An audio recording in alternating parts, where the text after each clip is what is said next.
Boa noite. Quem for entrando aí, me avisa se o áudio tá legal. Boa noite. Boa noite. Quem for entrando aí, me avisa se o áudio tá legal. Boa noite.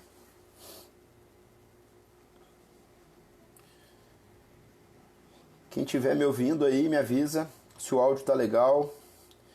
Gabriel Vilato, Helder Bortolom. Boa noite. Áudio ok. Neto Gomes. Ok. Léo Pugliese. Vamos só esperar aí o nosso amigo Maurício entrar. Ele entrando aqui, a gente vai abrir a live. Vou contar aí como que eu conheci ele. Ele vai falar um pouquinho dele.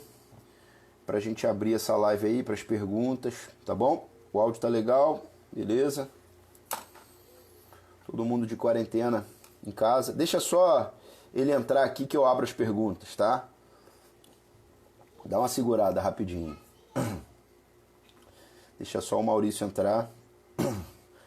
Rômulo de camisa. Cara, tá frio aqui em Niterói. Tá muito frio. Tô com camisa de manga. Tô meio resfriado também.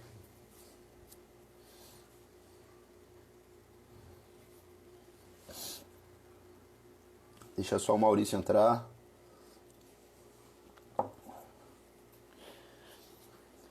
O tema da live é dieta, né, no usuário de esteroide anabolizante e no não usuário de esteroide anabolizante. Fala, Edson. Grande Edson. Ana Paula, tudo bom? Deixa eu ver se o cara aparece aqui, rapaz.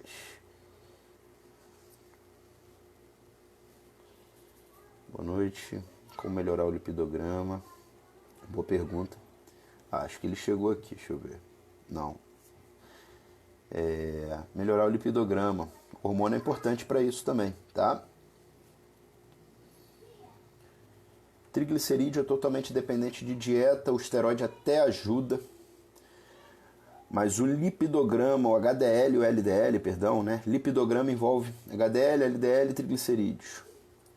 Mas, fala Rafael Gomes, bom não está, mas está indo. É isso aí, cara. Essa época chata aí, doida do caramba. Cadê o nosso amigo?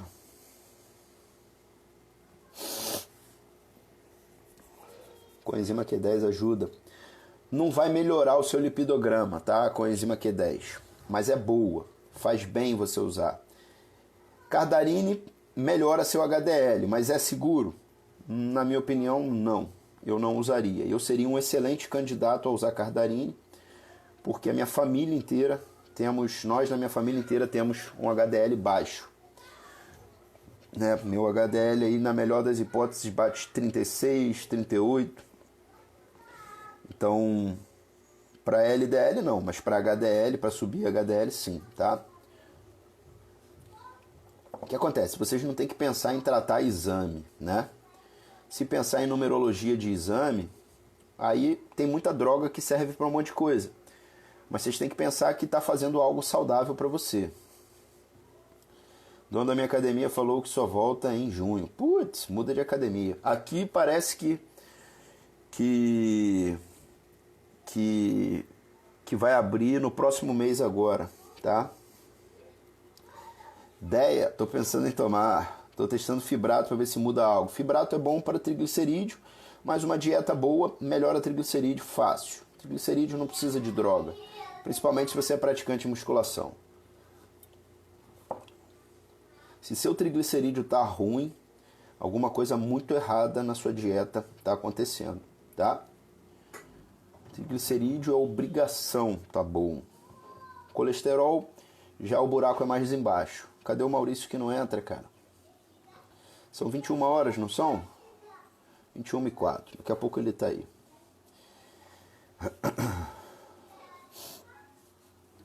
Triglicerídeo é obrigação de marombeiro, tá? Colesterol não. Colesterol já é um buraquinho mais embaixo. Tem pessoas que são, vamos dizer assim, privilegiadas. Não que eu pense que colesterol é o parâmetro mais importante num exame laboratorial. Não acho isso, tá? Isso foi uma crença por muitos anos da medicina tradicional, que o colesterol era o grande vilão da doença aterosclerótica. Hoje a gente sabe que não é o grande vilão, porque se fosse, as drogas estatinas, da classe estatinas, seriam os grandes modificadores da evolução dessas doenças, né? E não mudou, o pessoal continua morrendo. É isso aí, nosso amigo aqui falou bonito, acho que eu falo isso, esse cara é paciente meu, Thiago Cavalcante, triglicerídeo de marombeiro até 2 dígitos, perfeito. Se não fui eu, se você ouviu eu falando, geralmente eu falo exatamente isso, triglicerídeo de marombeiro é 2 dígitos, acabou. Nosso amigo aqui, Henrique falando que o HDL dele bate 20, pô, ah lá, Maurício chegou, deixa eu apertar aqui, vou chamar o...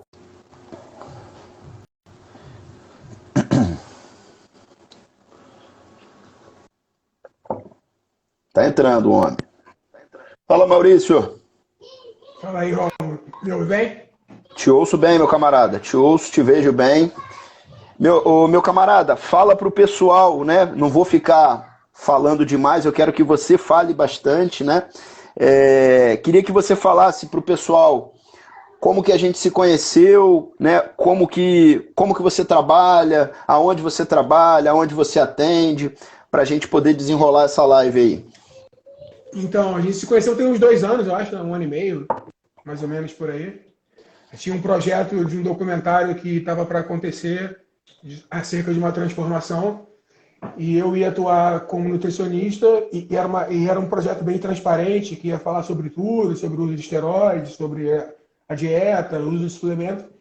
Eu ia entrar como profissional de nutrição, o Rômulo como médico e existiam também outros profissionais. O projeto ainda não saiu, espero que saia. E a gente se conheceu assim, a gente teve muita empatia um pelo outro, porque a gente compartilha quase das mesmas fontes de conhecimento e a gente acredita quase que nas mesmas coisas. Beleza. E fala pro pessoal aí, você está atendendo aonde? Está atendendo presencial? Está atendendo online? Como é que é? Eu estou fazendo atualmente 100% online. Para atletas eu faço presencial aqui do Rio, aí, mas é um trabalho, mas como não está tendo competição, o mercado tá meio parado, mas o meu mercado é quase 100% online. Eu estava com um consultório na Barra, mas no momento eu desativei ele, já tinha algum tempo. Passando essa fase difícil, talvez a gente volte. Seu público majoritariamente tem alguma... Ah, atendo mais homem, atendo mais mulher, atendo mais atleta. Olha, no início era majoritariamente homem, mas hoje em dia eu vejo que o teu público é muito masculino, mas hoje em dia tem mais mulher querendo ficar em forma do que homem. Então eu tenho atendido mais mulheres do que homens, tem mais menina querendo ficar sarada do que homem, e elas geralmente são mais dedicadas, funciona melhor. Mas enfim, eu tenho, acho que é 60% mulher, 40% homem, e basicamente o perfil das pessoas são pessoas que querem entrar em forma, ou atletas, mas pessoas que buscam modificar a vida, perder peso, ganhar massa muscular, Entendi. ser mais Maravilha. feliz. Deixa eu te... Ah, cara, o que eu queria que você falasse, cara, eu sempre pergunto isso, eu não podia esquecer isso de falar com você, cara. Assim, toda pessoa que vem aqui, que eu trago aqui, eu acho interessante perguntar por que você, né, como que você se jogou nesse negócio de musculação, de fisiculturismo, de moldar, de esculpir o seu corpo, né? Para quem é de fora e não entende muito, acaba sendo, a pessoa é narcisista, a pessoa é vaidosa demais, enfim. E eu acho que toda pessoa, né, acaba tendo uma bagagem histórica que acabou levando ela a escolher aquele esporte ou fazer aquilo. E eu me lembro, cara, de uma história sua aí, bem legal, né? Depois o pessoal pode conferir aí no seu perfil, tem até foto sua. Você era um camarada obeso, dá uma palhinha pra gente aí como que você entrou nessa história toda? Bem assim, eu muita coisa que eu vou contar agora, eu fui descobrir fazendo análise, porque até pouco tempo atrás a minha explicação era outra. Eu achava que eu admirava físicos fortes porque na minha infância os meus heróis eram fortes. Na nossa infância o herói era o He-Man, era o Arnold Schwarzenegger. Outro dia eu vi o filme do Van Damme, eu viajei. Então, assim, mas essa é uma desculpa, porque muitos amigos meus também o curtiam como heróis e nem por isso eles quiseram entrar para o mundo do fisiculturismo. Eu sempre tive muita propensão a ser obeso, muita propensão. Então, assim, eu sou o tipo de pessoa que, se eu durmo de boca aberta, eu ganho peso. E eu lutei com a balança a vida inteira. O meu pai tem um background de atleta muito forte. Ele sempre foi atleta e ele me botou para fazer esporte desde cedo. Eu sou faixa preta de judô, eu joguei basquete em time. Então, assim, eu sempre fui muito atlético, mas ao mesmo tempo, se eu não cuidasse da minha dieta ao longo de toda a minha vida, eu ficava obeso. E eu sempre quis ser forte, eu sempre quis ser fisiculturista. Eu vim descobrir que, provavelmente, o que me fez querer ser assim era ser justamente o oposto do que eu era. Eu sou filho adotivo, então eu, talvez algo inconsciente, eu sempre quis demonstrar muito valor para meus pais. Então, talvez se eu atingisse a extrema boa forma e saísse da obesidade, eu ia mostrar o valor para meus pais. E isso, em todas as relações interpessoais, eu queria me validar. Isso é algo que eu tratei fazendo análise, eu vim bem a fundo disso. Mas entre indas e vindas da minha vida, eu já cheguei a 162 quilos. Caraca. Há bem pouco tempo atrás. Eu estava em 2015, eu cheguei a 132 quilos. E já tinha estado em forma, já tinha sido absolutamente sarado e me vi depois de 6 anos sem cuidar da minha alimentação, me vi com obeso mórbido. E eu dava, o que eu costumo dizer, as desculpas mais legítimas. Eu trabalho muito, eu tenho uma rotina muito puxada. A única coisa que eu nunca deixei de fazer foi treinar. Eu sempre treinei, mesmo obeso. E treinava ainda muito mais pesado do que eu treino hoje. Era quebrar barra, envergar barra, já enverguei inúmeras barras, já quebrei inúmeras barras. Quebrei cabo fazendo puxada.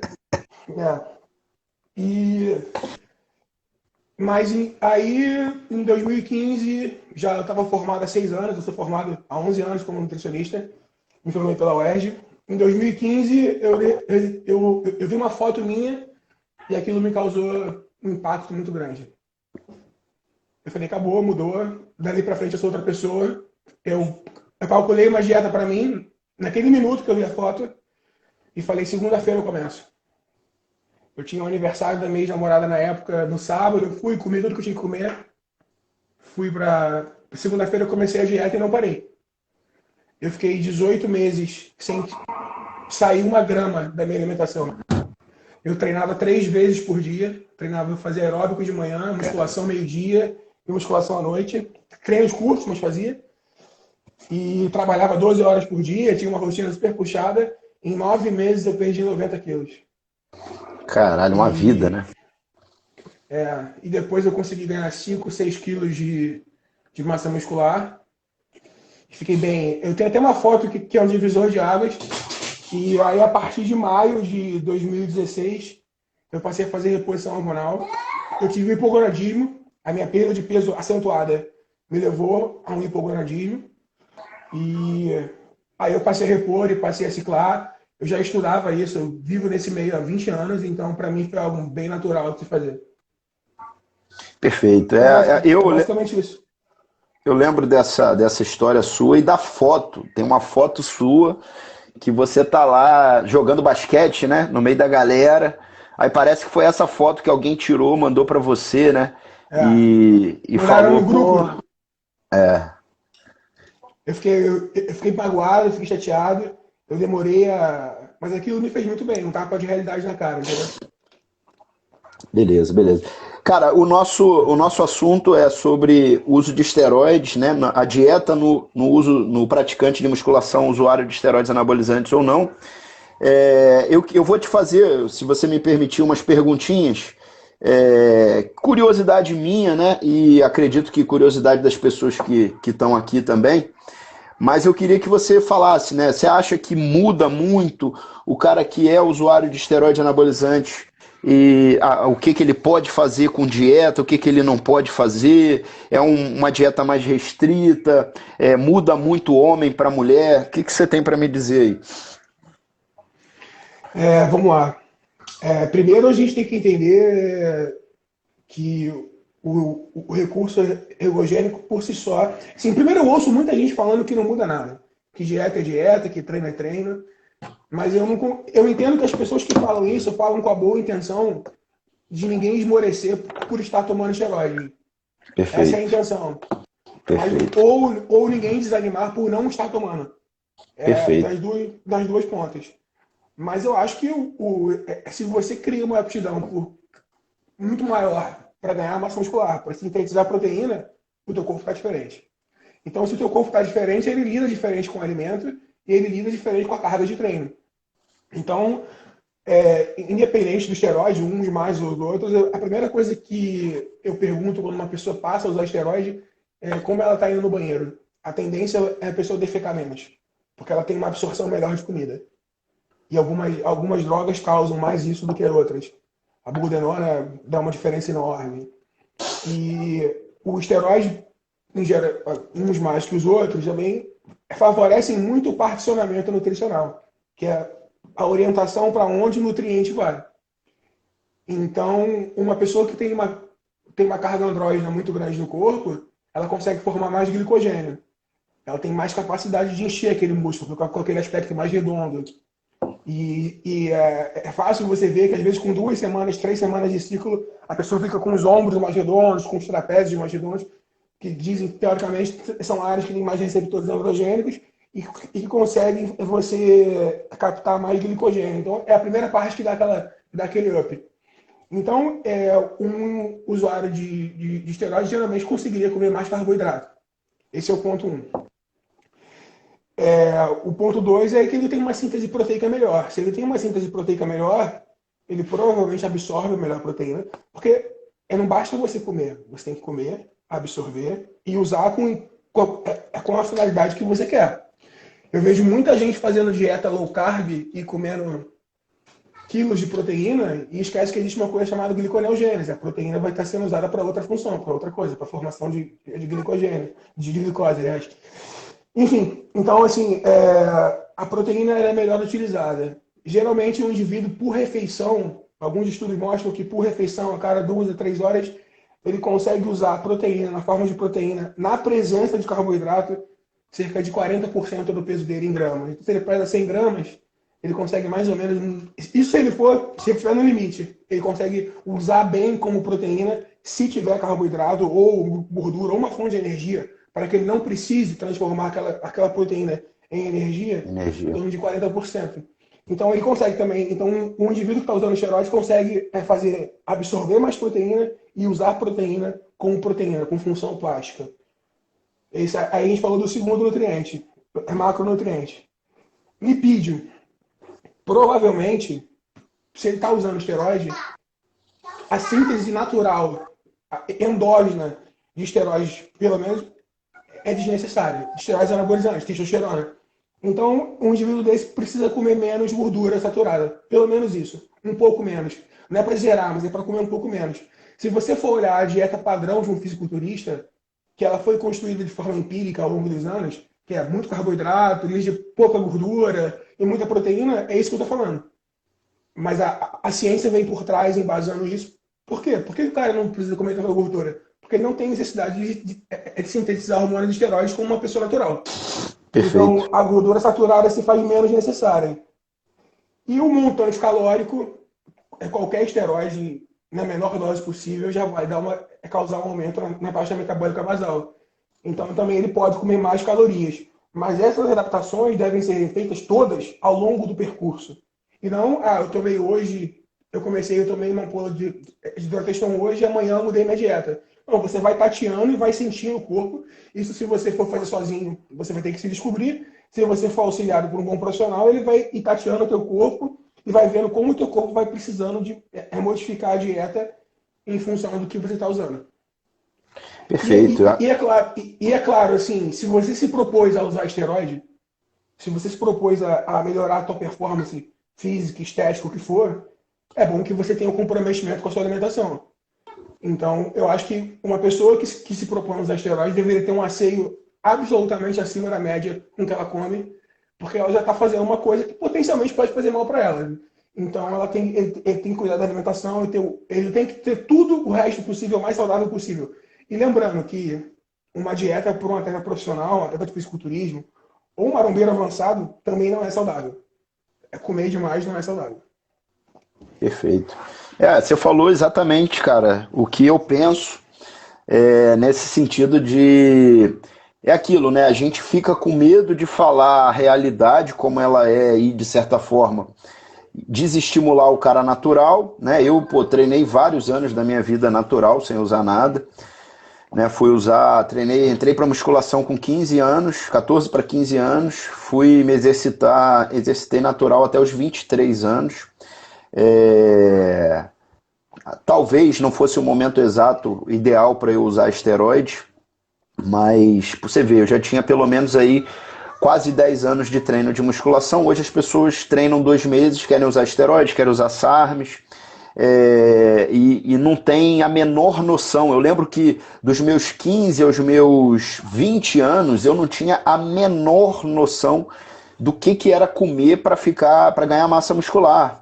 Né? Eu achava que, olha, o meu pensamento era: comer engorda, treinar faz crescer. Era esse absurdo. Você quer treinar, você quer crescer, treina. Você quer emagrecer, para de comer. Né? Se você comer qualquer coisa que fosse, você ia acabar engordando. Né? Como se o treino fosse algo anabólico, e não é. Né? Então, aí encontrei com um amigo do colégio, né, que tava lá, um urso gigante, gorila. Aí o cara falou comigo: pô, tô treinando aqui e tal, tô treinando também e tal, vão treinar comigo. Eu falei: tá bom. Comecei a treinar com o cara, e o cara treinava em 1 horinha certinho, e eu queria ficar 2 horas na academia, e acabava o treino, o cara: não, vambora, vamos pra casa comer, vamos pra casa comer. Eu: porra, peraí, cara. A gente treinou muito rápido, e eu via que o treino dele era intenso, e eu queria voltar a fazer minhas repetições quando eu já estivesse bem descansado. Né? Então eu fui aprender um pouquinho mais sobre treinar e comer só depois de 5 anos fazendo burrada, né? Perdido na academia, né? Igual uma criança que vai no playground e vai: vou no balanço, vou no escorrega hoje, vou não sei o quê. Né? E aí sim eu fui ver resultado, ou seja, treinei 5 anos da minha vida sem ver um puto de um resultado. Acho que eu adoecia mais, eu tinha amidalite de repetição direto, né? Porque eu não comia direito. Beleza. A Ficou primeira bem coisa que claro. você falou em amidalite, uma das primeiras coisas que eu orientei as pessoas quando começou a epidemia de coronavírus, muita gente falando em imunidade, eu vi um monte de gente treinando em casa e fazendo dieta para ficar sarado nessa época. A pior época para você querer fazer um cutting, perder gordura e expor a tua imunidade é Esfoliar, agora. né? O melhor momento. Então, assim, eu ganhei 5 quilos desde que começou de forma proposital. A epidemia, eu me direcionei, eu sabia o quanto eu iria conseguir treinar, então eu me programei para fazer um bulkzinho, fazer um off, para melhorar, para estar mais imunologicamente protegido e não expor o meu corpo a uma dieta agressiva, perder gordura agora, para nada. Só para correr risco de pegar uma Esfoliativo. infecção e ir para o hospital à toa. Perfeito. Deixa eu te fazer uma perguntinha, cara. Né, eu acredito que eu sei essa resposta, mas eu vou perguntar, né? Eu não monto dieta, não boto nenhum dedo na dieta de paciente nenhum meu, mas eu sempre pergunto se o camarada, se ele faz alguma dieta, seja orientado por algum profissional ou por conta própria. E aí a minha segunda pergunta é: você pesa seus alimentos? E eu vejo aí hoje que, sei lá, mais ou menos 50% dos pacientes que eu atendo, 50% pesa, 50% não pesa. Você, né, que trabalha com nutrição, né, você, né, não seja politicamente correto, seja sincero. Você é um camarada que acredita fielmente que a pessoa que faz dieta tem que pesar? Ou, porra, esse cara aqui já tá tão acostumado que ele no olho mesmo não precisa pesar alimento? Boa pergunta. Se uma pessoa me paga para eu assessorá-la, eu preciso ter uma referência. como evoluir ou involuir a dieta. Então é que nem quando um sujeito te pede um auxílio, eu vou fazer uma reposição hormonal, você vai passar uma ampola de Durateston semanalmente, você não vai passar Durateston a critério, a gosto do freio. Você vai tomando aí conforme você se sente melhor. Não, tem uma dose. Então, quando eu trabalho com uma pessoa, eu procuro orientar, eu passo as quantidades, peço que elas façam, porque eu preciso ter um retorno do físico dela. Ela comeu isso, ficou assim, então a partir disso eu vou mexer nisso. Então eu tenho que ter parâmetros para modificar a dieta. Isso para mim é fundamental. Fundamental. Agora, uma pessoa avançada, uma vez eu vi uma palestra do Ivan Santopani aqui no Brasil, há uns 10 anos atrás. E ele falou que ele não pesava a comida dele. E num primeiro momento eu fiquei horrorizado.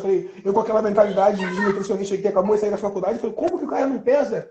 Ele falou, é simples, eu como mais ou menos.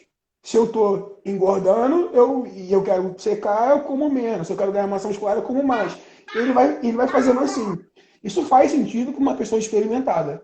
Agora, se uma pessoa vem até mim e paga pelo meu serviço, eu não vou dar uma orientação genérica. Eu vou passar de forma precisa para eu poder, especialmente, poder rastrear e saber aonde eu posso atuar, onde eu posso botar mais e menos. E eu acredito muito em timing nutricional, eu acho que é importante pra caramba. Então, as minhas dietas não são genéricas. Teve um rapaz que perguntou sobre dieta flexível. Eu acho que uma pessoa que usa esteroide pode ser mais flexível. Uma pessoa que usa insulina pode ser mais flexível. É muito fácil, às vezes, a gente vê a pessoa no Instagram comendo jujuba pós-treino, comendo jujuba falando que é fonte de carboidrato, mas ele não está mostrando a insulina que ele está tomando ali por baixo da mesa. Então, assim, as pessoas têm que entender isso. É muito fácil ser flexível quando você está enchendo a bunda de esteroide, enchendo a bunda de insulina, pH, aí as coisas funcionam diferente. Mas, em geral, eu não acredito muito em flexibilidade. E eu acho que cada organismo trabalha de uma forma.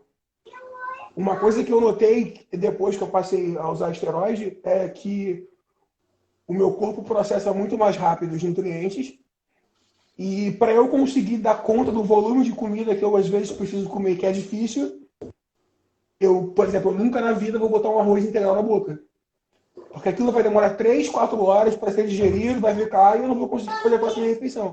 Então hoje eu como arroz de sushi, que é assim. Então isso é uma coisa que você vai descobrindo com o tempo. Então eu consegui flexibilizar isso, mas com base nos meus próprios experimentos. E não assim, eu troco arroz por jujuba, porque carboidrato é carboidrato. Não, não é.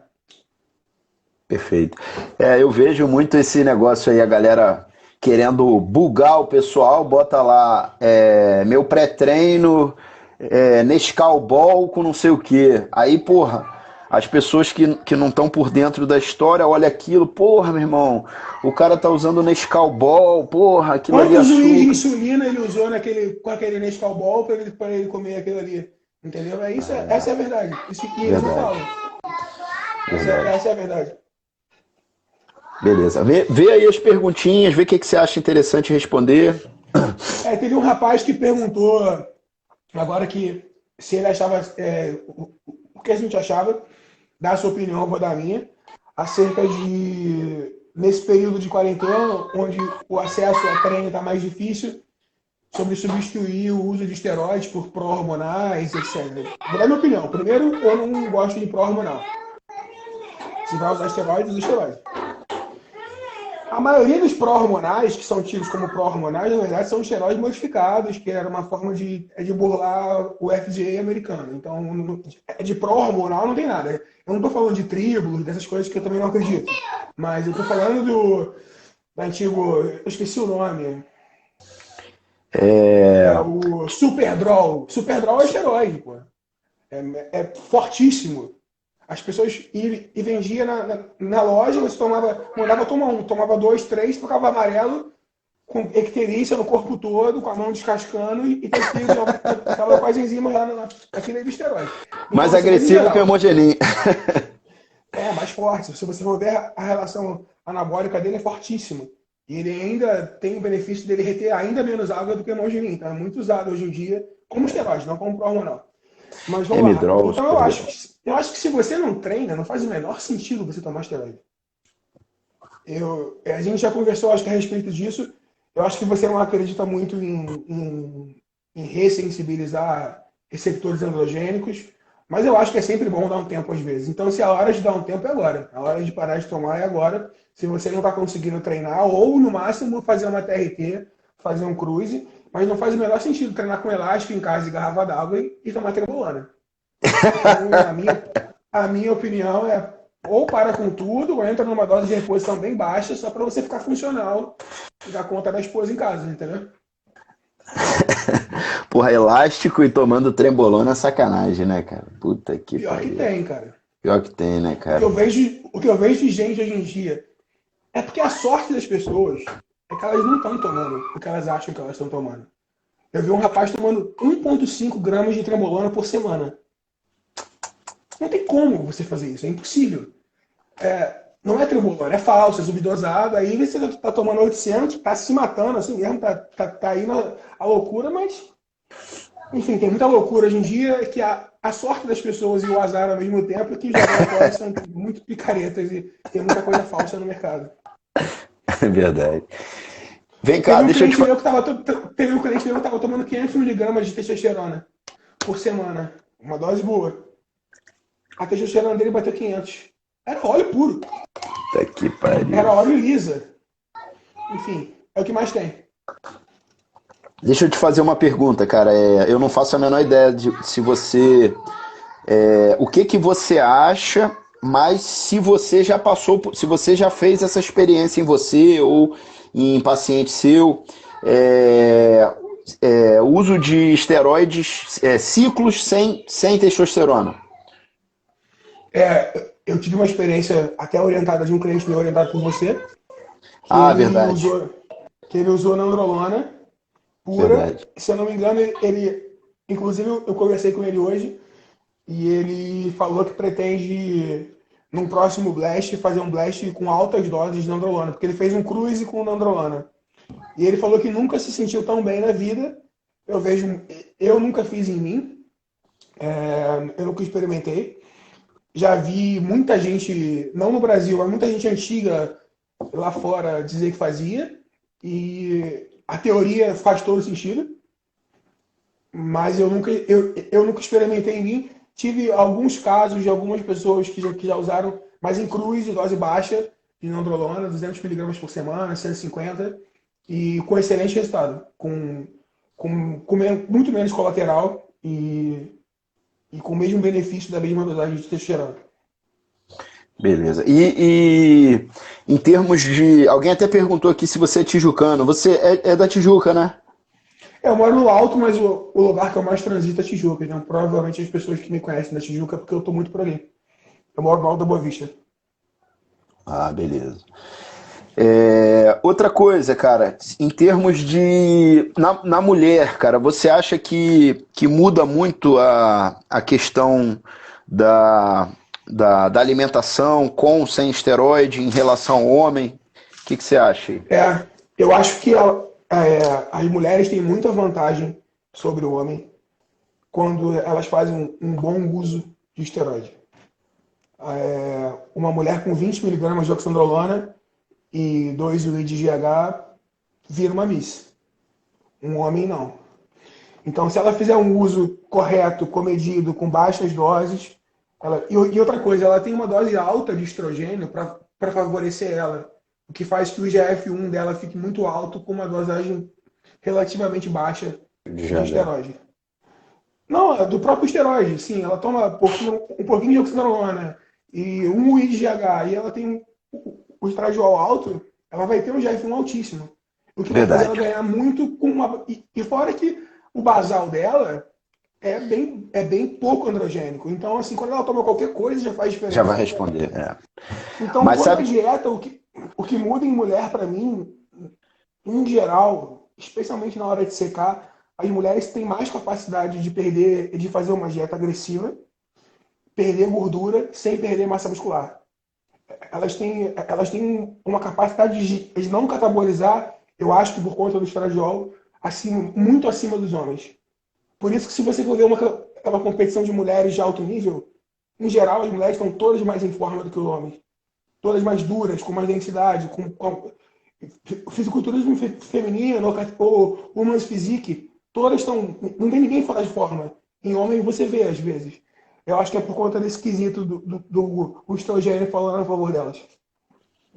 Perfeito, perfeito. O que eu vejo, cara, é que, assim, né? Não sei se você tem essa visão, né? Você construir, né, um físico, seja masculino ou feminino, né? Construir um físico masculino, o que você quer? É esturricar toda a gordura e desenvolver o máximo de massa muscular, ponto final. Na mulher, se você tiver essa mesma visão, você constrói um homem, né? Você não Exatamente. pode, você não pode querer incinerar a mulher inteira, queimar todas as gorduras dela e desenvolver o máximo de massa muscular, que você vai construir um físico, uma silhueta masculina, né? Então, E até a gente não tá nem falando de virilização, tá falando de construção de um físico esteticamente indesejado. sim, sim. E assim, cara, parece que a natureza é injusta, cara. Eu vejo. Tem mulheres que você vê que naturalmente nasceram com a cintura fina, um quadril desproporcionalmente acentuado, e ela praticamente está pronta. O que ela precisa é só não se estragar, né? Dar o estímulo do treino, e tem outras mulheres que já não têm essa. O que você diz disso daí? Eu acho que isso vale para homem também. Eu acho que a linha do físico, a estrutura, as inserções musculares, a proporção cintura, clavícula, isso a pessoa nasce. Não tem como modificar. Só que o homem tem mais capacidade de fazer uma alteração global, de botar um braço grande, um ombro grande, e às vezes esconder uma cintura mais Mais larga. larga. Eu vou pegar um exemplo, o Jay Cutler. Era um Bob Esponja, ele era reto. Só que ele conseguiu crescer tanto o resto, e ele também nunca teve protusão abdominal, ele nunca teve aquela barriga de GH, de insulina, aquela barriga horrorosa. Ele só era quadrado. Mas ele ficou tão grande no resto que ele conseguiu esconder. Por mais que uma mulher consiga desenvolver os deltoides, que hoje em dia elas têm feito muito isso, tá na costa, mas ela nunca vai ter a capacidade de ficar tão cheia a ponto de esconder uma cintura reta, uma falta de silhueta. Então, nesse ponto, a mulher perde. A genética da mulher faz mais diferença nesse sentido para ficar com um físico escultural. Pois é, isso que eu vejo como mais dificuldade, né? E assim, às vezes uma paciente vai, sobe na balança de bioimpedância. A balança de bioimpedância, né? Eu acho que é interessante, mas não é nada que você deva se pautar por aquilo ali, né? E aí você olha, às vezes, uma mulher com uma silhueta linda, um percentual de gordura alto, Alto. e a mulher tá escultural. E ao passo que vem uma outra com percentual de gordura muito mais baixo, mas ela tem uma silhueta totalmente desarmônica, visualmente, né? Pelo menos na minha opinião, você vê assim, caraca, como é que pode? Essa moça aqui com um percentual. Então, assim, o que eu quero dizer? A grande dificuldade na mulher é você preservar a gordura ginecoide, a gordura feminina, no lugar que ela tem que estar, né? E hoje, cara, pelo menos nas academias aqui em Niterói que eu vejo, é que como a mulher hoje, né, com essa cultura de todo mundo usar esteroide, as mulheres se empolgam, né, porque veem que respondem, começam a sentar o dedo no esteroide, e aí você começa a ver aquelas mulheres com as costas empedradas, e você vê, putz, e daqui a pouco tá com aquela bunda assim, ó, pra dentro, né, começa a acabar com a distribuição de gordura, né, ginecoide, né? Então isso que eu acho que é a parte mais difícil. Eu acho que a mulher ela tem que ter mais paciência do que o homem, né? Exatamente. E é exatamente o que falta às vezes na mulher. Eu ouço todos os dias. A menina está usando um esteroide que teoricamente talvez fosse adequado para ela, cheio de colateral. Ela está usando Primobolan, 100 miligramas. Não era para ela ter grandes coisas de colateral. Mas ela está com aumento de clitóris, modificação na voz, está ficando calva, está com alopécia, está com tudo. Aquilo não é Primobolan. E ela vem com aquela. Mas o meu amigo me vendeu, ele é meu amigo. Não tem amigo nesse meio. O teu amigo também está sendo enganado. E às vezes a mulher é tão gulosa em querer, ela vai lá e pega, ela injeta, ela não pesquisa, ela não estuda, ela não sabe o que é. E ela toma o Candrolona e é de Anabol, ela toma Primobolan e é estano, e ela vai virando um homem, e quando ela vê, já é tarde demais. E outra coisa, eu não sei o que você acha, eu acho que até as drogas menos androgênicas, se você extrapolar na dose, você vai ter virilização. Então, se Com você pegar o certeza. Cetrolona, né? e tomar 50 miligramas uma mulher, ela vai ter problema. Que eu gosto de dar esse exemplo aqui, né? Isso aqui é um plugzinho do meu mouse sem fio, né? No meu notebook tem uma entrada para isso aqui.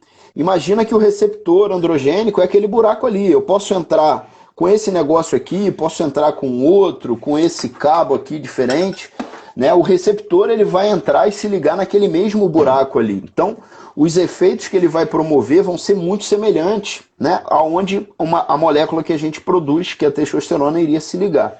Acontece que alguns esteroides vão ter uma ação mais seletiva para uma célula, para um tipo de célula, do que outras, né? Essa foi a grande tentativa, né, de fazerem esteroides sintéticos, né? De ter efeitos mais seletivos. Isso aí foi bem documentado com os esteroides que a gente tem. E mais à frente vieram os SARMs, que é uma tentativa ainda mais agressiva de ter um efeito seletivo disso. Então, não pense você, né, que SARMs não dá efeito colateral. Né? SARMs dá efeito colateral. Já recebi paciente usando Ostarine com queda de cabelo, com vários efeitos colaterais. Eu penso da seguinte forma, né? O que é mais bem documentado na literatura e na prática, né, na prática real das pessoas, são os esteroides. Então é muito melhor você mexer com esteroides do que mexer com essas substâncias que a gente não tem tanto conhecimento prático e muito menos teórico. Né? Eu acho que usar SARM hoje em dia, de uma forma geral, é um tiro no escuro. São coisas que estão no mercado há 5 anos, são estudadas há, sei lá, 10, 15 anos, e não tem estudo suficiente para suplantar um uso seguro. Não que o uso de esteroides, na forma que um atleta faz, seja seguro, mas pelo menos existe mais experimentação. O SARM ainda E eu não conheço um atleta, e eu conheço muito atleta de alto nível que use SARM, eu não conheço um atleta que use peptídeo. Os caras usam o básico, em doses muito mais baixas do que as pessoas pensam, e de procedência, e é o básico que funciona sem muita invenção. Entendeu? O Maurício, e recentemente, cara, eu não sei se você viu, teve uma entrevista. Você assiste pra caramba, que você domina inglês, que eu sei. Dave Do. Palumbo? Não, foi não, do Dave Palumbo, eu sei que você assiste pra caramba também. A minha esposa já não aguenta mais ouvir a voz daquele cara. Ok, X-Muscle. E ele falando com as mãos, assim. Mas foi uma entrevista daquele Classic Physique, do Chris Bumstead. 500 Ele. miligramas de testosterona por semana. Ele, para quem não sabe, esse atleta, né, é um atleta que tem um físico maneiro pra caramba, eu pelo menos acho, um dos físicos mais maneiros da Classic Physique. E ele tava lá era o coach dele, né? O Ian Valier, que é cunhado dele. Aí o cara, ele estava sendo entrevistado e o coach dele falou, cara, olha só, as dosagens que a gente usa não é nada abusivo. Em off-season, o Chris usa 500 miligramas de testosterona semanal. Aí, porra, muita gente, caralho, porra, mentiroso, porra, não sei o quê. O que você acha? Você acha que o cara mandou a real? O que você acha disso aí? Eu acho que tem muita gente que mente, mas eu tenho certeza certeza não tem como. Mas eu acho que no caso dele foi sincero. É visível, eu acompanho todos esses caras, é visível quando, por exemplo, o Chris, quando ele passou do Mr. Olímpia, o físico dele deu uma murchada bonita, típica de quem estava em TPC. Aí depois ele entrou em off, deu uma levantada. É bem coerente. O que mais faz diferença é a genética. O cara com uma genética boa não precisa usar muito tempo. É como você acha que o Dexter Jackson está com 50 e poucos anos de idade competindo? Não é usando 1,5 grama de trembolona por preparação. É que ele usa pouco e consegue se sair bem com pouco, e o pouco não faz mal para ele. Então, a primeira seleção natural genética que existe no esporte é conseguir se sair bem com pouco e não sofrer efeitos colaterais. Digamos que a gente começou junto, tomando a mesma coisa. Depois de 2 anos, eu estou com as enzimas hepáticas alteradas, com perda da função renal, hipertenso, com um monte de todo esse caso. E você não. Você continua, eu paro, se for minimamente inteligente. Se eu não parar, eu vou morrer. Então, a seleção natural atua muito forte nisso, e algumas pessoas são menos suscetíveis a colaterais, e mais ainda, se beneficiam com doses baixas, enquanto um indivíduo normal precisa tomar 5, 6 vezes mais. Então eu acho bem Perfeito. plausível que ele use 500 miligramas de testosterona. O que eu achei dessa entrevista, né, que foi, assim, eu concordo, eu até acredito que ele use 500 miligramas de testosterona semanal, mas isso ele falou off-season. E no pré-contest que começa, né, no cutting, que o cara faz as coisas mais agressivas, né, que coloca as drogas mais agressivas, né. E ali ele, obviamente, não falou o que ele usa, se é trembolona, se não é. Mas assim, minha opinião hoje, cara, eu sempre fui um cara que pensava da seguinte forma. Bom, vai usar esteroide? Usa o esteroide mais bem conhecido, mais bem documentado que tem, é a testosterona. Pá. Só que, depois de ver os relatos dos caras da Golden Era, e eles falavam que usavam muito pouca testosterona, você vê que alguns nem gostavam de usar testosterona, e de analisar na prática muitos efeitos colaterais em mim mesmo, né? Então, por exemplo, eu fui um cara que eu usei muito por várias vezes, o uso suprafisiológico que eu fiz foram 500 miligramas de Durateston por semana. Isso eu fiz várias vezes. E eu via, né, cara, que isso acelerou minha queda de cabelo, né, que isso me dava muita acne, né, sou descendente de árabe, então se deixar cresce cabelo até na orelha, né, talvez eu seja aí o menos cabeludo da minha família, mas, porra, tem... É o mais forte, pelo menos. Tem parente meu, malandro, que o cara tem cabelo até no ombro, malandro. O bicho é um gorila, né? Então, a testosterona ela não vai te dar aquilo que não está programado no seu DNA, mas você vai começar a estimular aquilo. Então, por exemplo, hoje eu penso que, por exemplo, do Chris, ele falou, eu faço 500 miligramas de testosterona semanal. Eu mesmo estava fazendo isso, 500 miligramas de Durateston semanal. Quando eu comecei a ter esse clique de menos testosterona, eu botei 250 miligramas de boldenona, 250 de testosterona, e eu vi, cara, que eu ficava bem melhor, mais volumoso, menos efeito colateral, menos queda de cabelo, e eu comecei a me ligar no que esses caras da Golden Era estavam falando, e pensei, caramba, eu acho que dar mais testosterona acaba sendo pior do que você colocar uma dose de testosterona e começar a dar maiores doses de outros esteroides. O que você acha disso? Você acha que não tem o menor sentido? Você é um cara de que acha que, não, pô, testosterona 1,5 gramas, 750. Por exemplo, se perguntar para mim, eu não faço mais, eu não indico nem faço mais do que 500 miligramas semanal de testosterona. Eu acho que por uma pessoa normal e para categorias mais, tipo, Men's Physique, Classic Physique, ou para uma pessoa que quer ter um físico mais estético, ela é uma dose de reposição de testosterona e os outros esteroides todos. Você usar a testosterona só para ficar funcional e não para colher nenhum benefício estético dela. E usar outros anabólicos para cumprir a função anabólica faz todo sentido. Agora, uma coisa que eu noto que a testosterona faz em altas doses e que é o que diferencia um bodybuilder open de uma categoria mais baixa, ela dá uma espessura no físico. Não sei qual é a explicação, mas pessoas que usam uma dose, elas ficam mais espessas. Ela é aquela pessoa que você vê ela de frente e você vê as costas dela. Ela fica com um físico mais grosso. Isso eu acho que eu acredito as doses altas de testosterona. Porque se você for ver um atleta de categoria mais baixa, você soma vários. Eles usam 200 miligramas de testosterona e doses mais altas de trem, de masteron, de estano. Usa a porra toda e eles ficam finos, mais estéticos, com físico ao olhar de 99,9% das pessoas, mais bonitos. Eu não digo mais saudáveis, porque usar trem, masteron e estano não é saudável. Mas se eles fizessem esse mesmo uso baixo de testosterona com uma droga mais amigável, ele seria sem dúvida mais saudável. Mas eu vejo que a testosterona faz diferença na espessura do físico. O físico fica mais espesso com uma dose mais alta de testosterona. E às vezes uma pessoa que quer ficar com um físico maior, mais espesso, ela precisa de 500, 700. Eu acho que mais que 1 grama é desnecessário. Mais que 1 grama é besteira. Mas assim, acho que de 700 a 1 grama para um atleta open, profissional, talvez faça justo. Quem falava isso, né, o Milos Sarcev, ele tem um relato dele falando justamente isso. Ele falou, cara, testosterona, dose máxima é 750, não tem por que fazer mais. Ao passo que Deca, outras drogas, ele fazia 1 grama, 2 gramas. E ele passava 100 UI de insulina para as pessoas. Então, assim, ele não estava preocupado com a saúde da pessoa, ele estava falando por benefícios estéticos. Sim, sim. Porque mais que 750 talvez denegrisse a estética da pessoa. Porque ele passava 100 UI de 20 UI, se eu não me engano, eu vi um protocolo dele com 20 UI de insulina renovo rápido por refeição. Por refeição, isso mesmo. E mais 100 UI de Lantus pela manhã.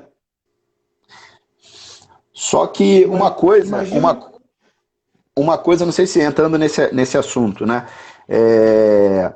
O próprio Palumbo, né? O próprio Palumbo, que foi o cara que recebeu o apelido aí de palumboísmo, né? Não sei se é óbvio falar isso, mas eu vou falar, porque não sei se... Né? O próprio Dave Palumbo é um cara muito interessante, gosto das ideias dele, acho que é um cara, né, que divide o seu conhecimento, diferente de muito filha da puta aí que fica de hipocrisia, não fala nada. Ele é um cara que já teve a carreira... já teve a carreira dele, então eu acho que é válido sempre você ter alguém falando, né? Antigamente, quando a gente não tinha internet, porra, beleza, melhor não falar, porque senão o nego acaba fazendo cagada, né? Minha época, você ia falar de esteroide com alguém na rua, na academia, o cara quase te dava um coice, né? Hoje, como você tem acesso a um monte de coisa, eu acho que as pessoas têm que falar, têm que acabar falando, porque vai ter o cara irresponsável falando e vai ter a pessoa falando com responsabilidade, e aí o interlocutor que escolha, né, o seu caminho, né? Então eu acho válido ele falar, mas ele, que é o próprio cara que recebeu o apelido de, né, que foi cunhado o termo palumboísmo, ele era um cara que ele era radicalmente contra o uso de insulina. Então ele defende isso nas entrevistas dele, nos rants dele lá.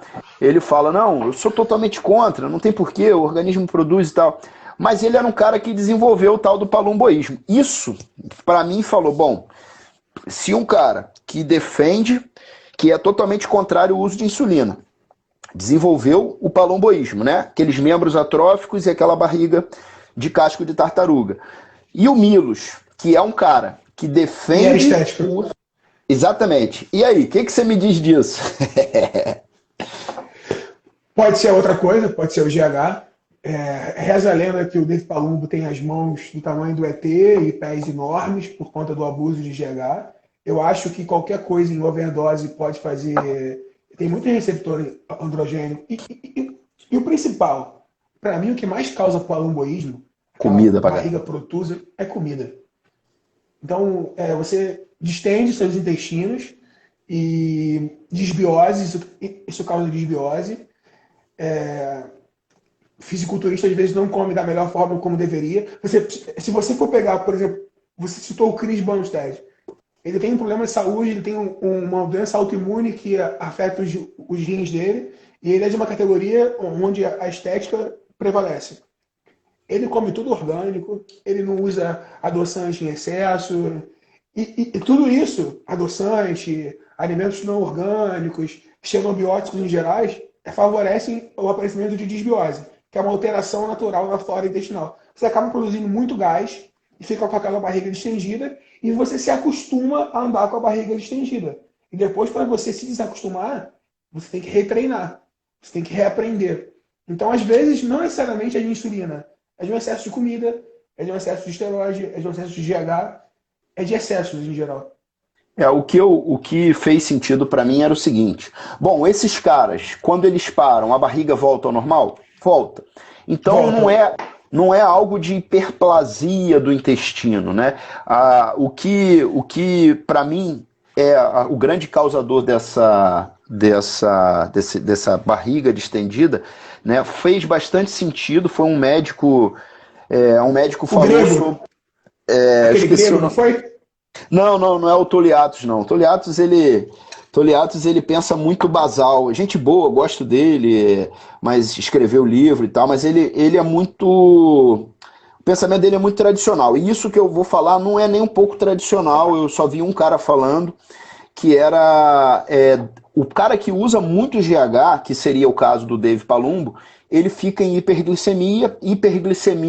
Você manter uma hiperglicemia promove dano aos nervos periféricos. E dano ao nervo, dano nervoso, O que que vai acontecer? Você vai ter o intestino, ele é inervado e ele precisa ter o quê? O peristaltismo dele.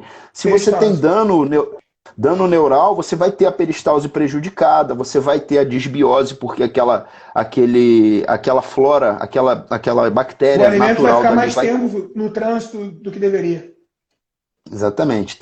Então eu acho que essa explicação me fez mais sentido. Mas é aquilo, né? Para o cara conseguir isso, a primeira coisa ele tem que ser rico, né? Ter muita grana para usar altas doses de GH e ficar aí num estado de hiperglicemia, né?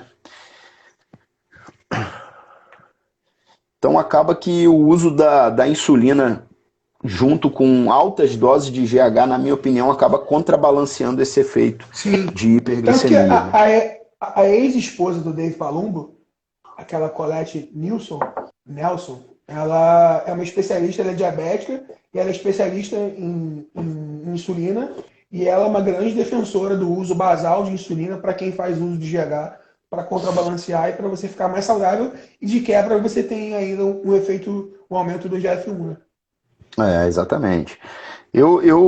Assim, insulina é perigoso, sem dúvida, né?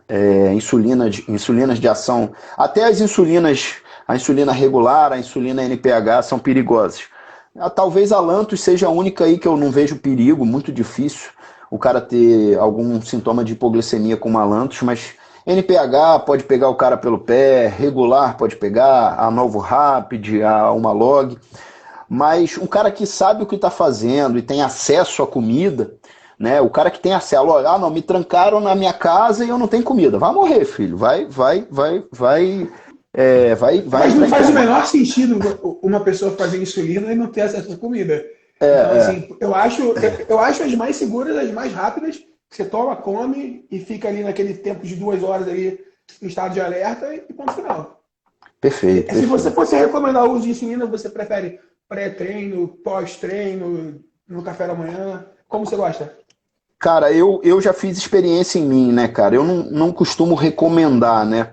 Mas em mim, por exemplo, eu já fiz uso de insulina pré-treino. É perigoso porque, dependendo da intensidade do treino, você vai ter uma aspiração maior pela glicose e aí você pode fazer uma hipoglicemia, né? A grande filosofia por trás do uso pré-treino é você o quê?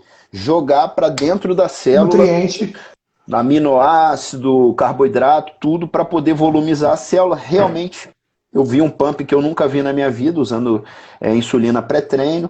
Mas, por exemplo, eu nunca usei mais do que 7 UI, né, de uma Novo Rapid, com um shake, né, um shake só à base de destrose e aminoácidos essenciais pré-treino, né, fiz a aplicação, tomei o shake, E fui com durante o treino. outro shake para tomar durante o treino, porque e assim, um terceiro shake de SOS se der merda, porque, porra, não dá, né? Às vezes você acaba errando a dose. E é muito fácil errar a dose com aquela canetinha, com aquela seringazinha pequenininha, se você demora. Uma vez um cliente meu, ele falou que ia tomar, sei lá, ele achou que uma unidade era, na verdade, 10 unidades. Ele ia tomar 5 Porra, unidades. Ele ia tomar 50. Ele ia ter um probleminha sério. As verdade. pessoas não se, as pessoas não se informam, infelizmente, antes de usar. É. Pô, cara, maneiro. Fiz um monte de pergunta aí que eu queria fazer, você respondeu todas. Deixa eu ver o que que tem mais aqui. Vê aí. Falando em receptores, o que vocês acham sobre HCG? Fala aí, sua opinião, Maurício. O que que você acha de HCG? Em termos de. Você é um camarada que acha válido colocar um HCG pós uso de esteroide? Você é um camarada que desliga e liga o eixo? Como é que é? Deu uma travada aqui na dele, cara.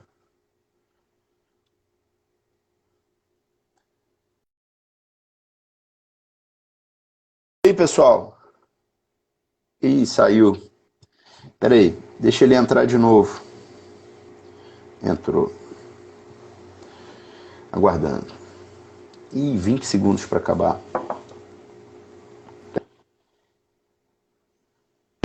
Eu caí, manda Maurício, lá.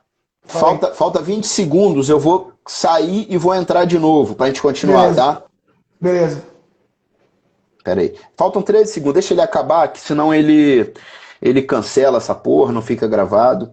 Faltam só 7 segundos. Deixa Beleza. ela acabar aqui.